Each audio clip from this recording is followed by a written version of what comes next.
নেইমারকে নিয়ে জল কম ঘোলা হচ্ছে না, একবার এই কথা তো আরেকবার আরেক কথা। ব্রাজিল দলে অনেকেই ইতিমধ্যে নেইমারের সমাপ্তিটাও দেখে ফেলেছেন। এর আসল কারণটা মূলত নেইমারের ইনজুরি। বাঁ হাঁটুর লিগামেন্ট ছিঁড়ে 2023 সালের অক্টোবর থেকে জাতীয় দলের বাইরে ব্রাজিলের সর্বকালের সর্বোচ্চ গোলদাতা নেইমার। সেপ্টেম্বরে তাকে দলে দেখার আশায় বুক বেঁধেছিল ব্রাজিলিয়ানরা, কিন্তু সেখানেও হানা ইনজুরি, আর বাদ নেইমার। এত কিছুর পর বড় প্রশ্ন, নেইমার কি বিশ্বকাপে আদৌ খেলতে পারবেন, কিংবা কোচ আনচেলত্তি বা কি ভাবছেন এই ফরওয়ার্ডকে নিয়ে?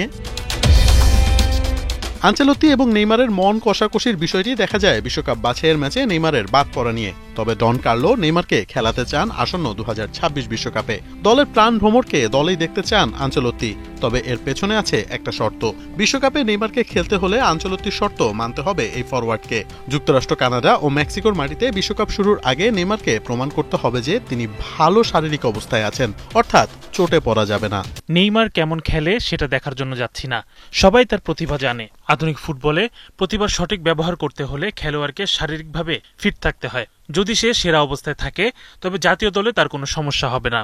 আমি তার সঙ্গে কথা বলেছি এবং বলেছি, তোমার হাতে সময় আছে সেরা প্রস্তুতি নেওয়ার জন্য, যেন তুমি দলে থাকতে পারো এবং বিশ্বকাপে দলকে সাহায্য করতে পারো।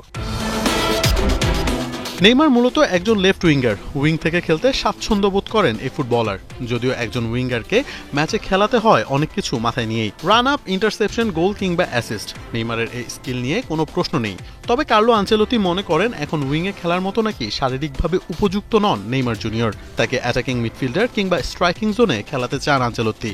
এই বিষয়ে সরাসরি নেইমারের সঙ্গেও কথা বলেছেন এই ইতালিয়ান কোচ। এখন প্রশ্ন, আদৌ নিজের পজিশন ছেড়ে কতটা ইম্প্যাক্ট রাখতে পারবেন নেইমার জুনিয়র? তবে নেইমারের স্কিল এবং ক্যাপাবিলিটি সব প্রশ্নের উত্তর দিতে প্রস্তুত।